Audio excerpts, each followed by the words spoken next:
So today, tayo po ay dadako po sa ikalima pong salitang binigkas ng Panginoon sa krus ng Kalbaryo habang siya po ay nakapako. At ito po ay nasa John 19:28-30 na may pamagat na Jesus said, I tears. And I quote John 19:28, after this, Jesus, knowing that all things were now accomplished, that the scripture might be fulfilled, said, I tears. Now a vessel full of sour wine was sitting there, and they filled a sponge with sour wine, put it on hyssop, and put it to his mouth. So when Jesus had received the sour wine, he said, it is finished, and bowing his head, he gave up his spirit. And I repeat verse 28 of John 19.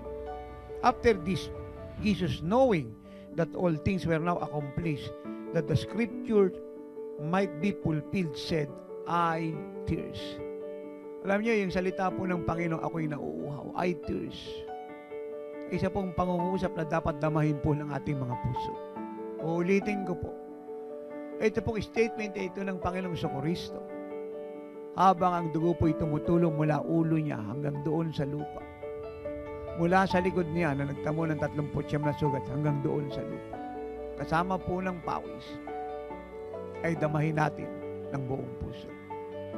Bakit po buong puso at hindi po ibang bagay? It is simply because hindi lamang po nauuhaw ang Panginoon sa tubig na kailangan niyang inumin. Dahil nga po sa sikat ng init ng araw na almost 6 na oras niya po na binata ang malaking krus. Magmula nung siya po ay bumaba ng Pretoria ng Pilato hanggang doon sa bundok ng Golgota, ang krus pong malaki ay hindi na humiwalay sa kanya. Napakarami pong tubig sa katawan niya ang nawala. Kaya literal siya po ay nauuhaw sa tubig. But the same time, meron pa pong napakalaking pag-uhaw sa puso niya na kailangan po nating ibigay sa kanya. Intindihin.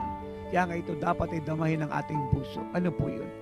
Yung atin pong totoong pag-ibig sa kanya.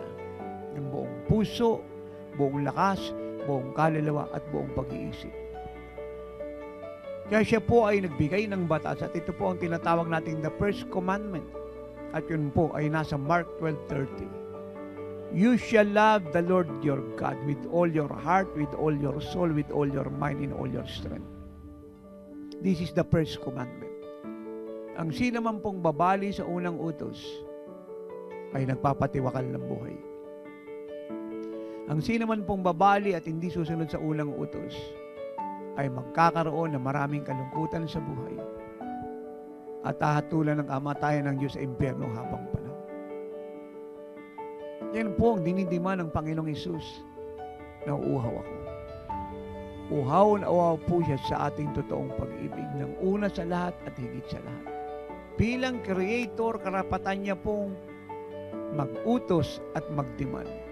Uulitin ko po, bilang Creator at Savior ng lahat, God and Lord ng lahat, karapatan po niyang mag-utos at magdemand ng kaganapan ng kanyang inutos. Hindi po ito debatable, hindi ito argumentative, hindi po ito isang trial and error command. Ito po ay strong command. Ito po ay isang utos na dapat gawin ng lahat ng kanyang nilikat nilalang. Why? Ito lang po yung maigaganti natin sa kanya na lumikha sa atin at nagbayad ng ating mga kasalanan, ng ating nakakahiya, karimari-marim, karumal-dumal na mga kasalanang nabanggit ko. At patuloy ko pong binabanggit sa programang ito. Na dapat ang namatay sa krus ay tayo. Siya po ang pumalit. Dapat ang napuno po ng karamdaman at namatay sa mga sakit na yan ay tayo. Pero siya po ang kumuha ng karamdaman natin. Dapat tayo pong nabuhay sa kaguluhan, sa maraming problema. At nanatili po tayo riyan hanggang tayo po yung mga matay. Pero kinuha niya at pinalitan niya ng kapayapaan. Yung atin pong kahirapan ay pinalitan niya ng kasaganaan. Yung ating takot, lungkot, pag-aalala ay pinalitan niya po ng katiyakan, ng tagumpay ng buhay at pag-asa na meron pong tatanggapin. Yung ating pong magulong mundo ay pinalitan niya ng mapayapang daigdig. Hindi niyo po napansin, lagi tayong may reunion na sa family vacation. Iba po every month may family vacation sa ibang bansa. Iba po 4 times a year, iba po 3 times a year. Laging may reunion. Nag-uuwian po yung taga-ibang bansa para sa kanilang once a year reunion.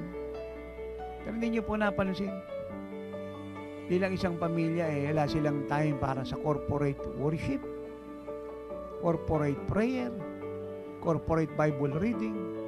Ang paliwanag ng marami, may trabaho at sa ibang bansa ako. Pero pag reunion, lumuluwas. Gumagasta ng pera. Pagdating sa Diyos, maraming paliwanag. Hindi sila tinatanong.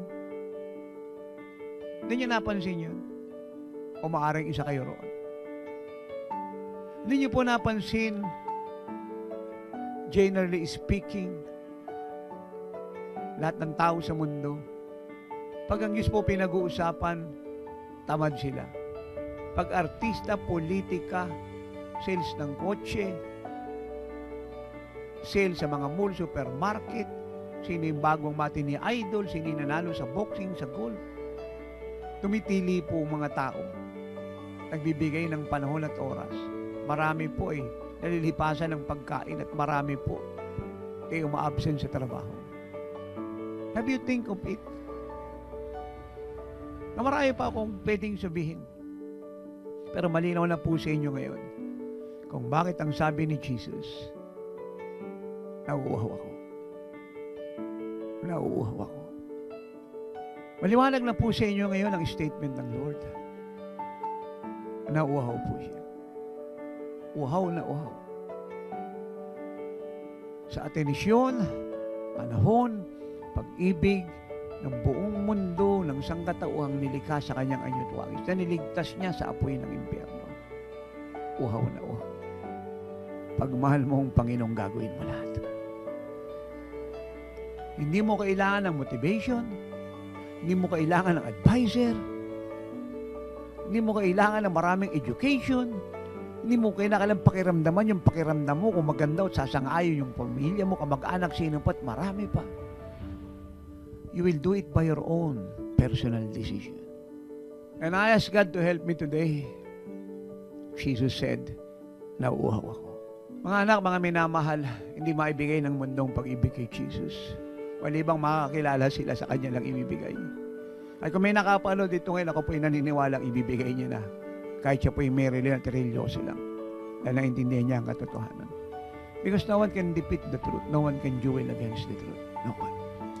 Tayo lang po na niligtas niya at sumaka niya ang magpupugnaw ng uhaw ng Panginoon sa pagmamahal. Samahan niyo si Tatay Apostol ng buong Jesus Worldwide Ministries na magmahal sa Panginoong Hesus. Samahan niyo po kami. Samahan niyo si Tatay, si Nanay, ang aking buong pamilya, ang buong Jesus Worldwide Ministries, ang pamilya po ng buong ministeryo ito. Church of God, Philippine Island Nations of the World, na magmahal kay Jesus. Buong puso, buong lakas, buong kalot, buong pag-iisip. Especially, bababa na po siya. Sa araw-araw nating pamumuhay, let us fulfill the first commandment. Let us love the Lord with our whole being.